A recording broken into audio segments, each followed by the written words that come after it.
Bonjour à tous et bienvenue dans cette nouvelle vidéo. Aujourd'hui, nous allons voir ensemble la modélisation d'une même pièce sur deux logiciels que nous avons déjà vus à plusieurs reprises, à savoir Fusion et Shaper 3D. Pour ces deux logiciels, nous resterons sur la version gratuite. Ça sera l'occasion de voir à travers cet exemple simple les différences qu'il peut y avoir entre ces deux versions. Donc sans plus attendre, commençons par la modélisation sur Shaper 3D. Donc la première chose que nous allons faire, c'est créer une nouvelle esquisse sur ce plan. Cette première esquisse, ça va être un cercle d'une valeur de diamètre de 35,5. Ensuite, je sélectionne le centre du cercle et je le replace sur l'origine. Je peux quitter cette esquisse et à partir de cette esquisse, on va faire une extrusion dans cette direction. Ça va être une extrusion de 40 mm. Ensuite, je vais ajouter un plan de construction, donc ça va être un plan décalé par rapport à celui-ci, et on va le décaler d'une valeur de 30 mm. Sur ce nouveau plan, on va pouvoir créer une nouvelle esquisse. Et cette fois-ci, cette esquisse, ça va être un rectangle. Donc je trace un rectangle de cette façon, ça va être un rectangle de 42 mm par 12 mm. Le rectangle, je vais également le repositionner sur l'origine et je peux quitter cette esquisse. À partir de cette esquisse, je peux faire une nouvelle extrusion dans cette direction.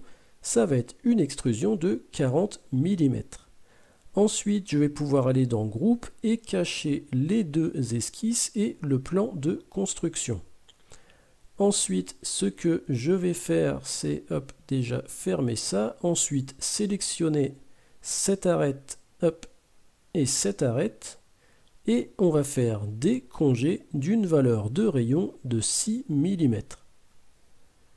Ensuite, on va tourner la pièce et on va faire la même chose de l'autre côté. Donc, je vais sélectionner cette arête,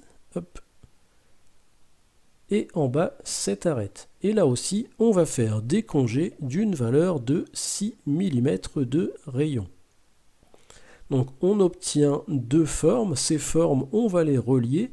Pour ça je vais sélectionner cette face et on va choisir ici dans plus lisser. Donc j'ai les deux formes qui sont maintenant reliées. Par contre toutes ces formes ont été faites dans un corps différent. Donc moi, ce que je vais faire, c'est que je vais unir tous les corps. Donc je vais aller dans plus, je vais choisir unir, je sélectionne tous les corps et je fais terminer. Grâce à ça, on a la pièce qui est dans un seul corps. Ça va nous permettre de venir évider toute la pièce en sélectionnant ces deux faces, en sélectionnant coque et en disant qu'on veut une coque ici vers l'intérieur de 2 mm d'épaisseur. Et j'ai maintenant la pièce qui est terminée. Donc cette pièce, on va pouvoir en créer un STL, donc on va exporter un STL et on va pouvoir l'imprimer. Donc pour exporter le STL, je vais ici sur les trois petits points, je vais sur exporter et impression 3D, je choisis STL. Par contre là, on voit que les hautes résolutions sont réservées à la version Pro, donc la version payante. Moi, je vais exporter du coup en faible résolution. Je vais appeler mon fichier embout SD et je vais l'enregistrer. Donc je fais continuer et je vais choisir enregistrer dans fichier. Donc pour résumer, on a une application qui est très ergonomique sur iPad avec le stylet. Les fonctions sont assez intuitives, donc on arrive très rapidement à faire des pièces simples. Par contre, le gros inconvénient de la version gratuite de Shaper 3D, c'est l'export des STL qu'on ne peut faire qu'en faible résolution. Donc on va voir par la suite quelle incidence ça va avoir sur l'impression. En attendant, on peut passer à la modélisation de la même pièce sur Fusion. Donc de la même façon, on va créer une nouvelle esquisse sur ce plan. On va zoomer un petit peu, on va prendre l'outil cercle, on va partir de l'origine et tracer un cercle de 35,5 mm de diamètre.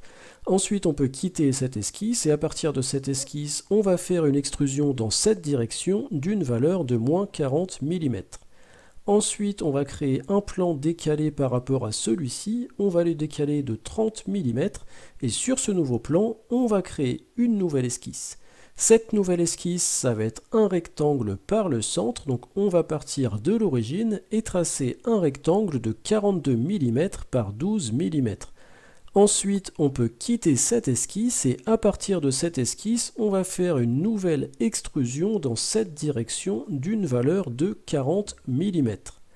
Ensuite, on va venir créer les congés, donc sur cette arête et sur cette arête, et de l'autre côté sur cette arête et sur cette arête.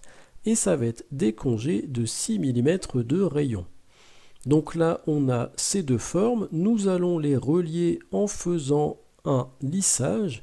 On va sélectionner cette face et on va faire OK.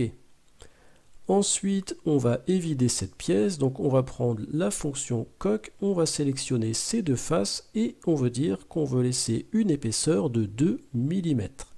Donc on a la pièce qui est maintenant terminée.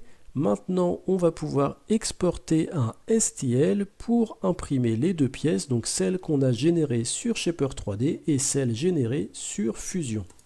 Donc pour ça, on va aller dans Fichier, Impression 3D, on sélectionne la pièce et là on voit que dans Affinement, on peut mettre Haute résolution. Donc c'est ce qu'on va faire, on clique sur OK, on va renommer le fichier, donc on va l'appeler Embout HD et on peut enregistrer. Et on va aller comparer nos deux STL. Donc à gauche, il s'agit de l'embout HD, donc celui généré sur Fusion. Donc là, on voit qu'il est nickel, même en zoomant sur les parties arrondies, on voit qu'il n'y a pas de facettes. Par contre, à droite, c'est celui généré sur Shaper 3D, et là, si on zoome, on voit qu'il y a des facettes sur toutes les parties arrondies.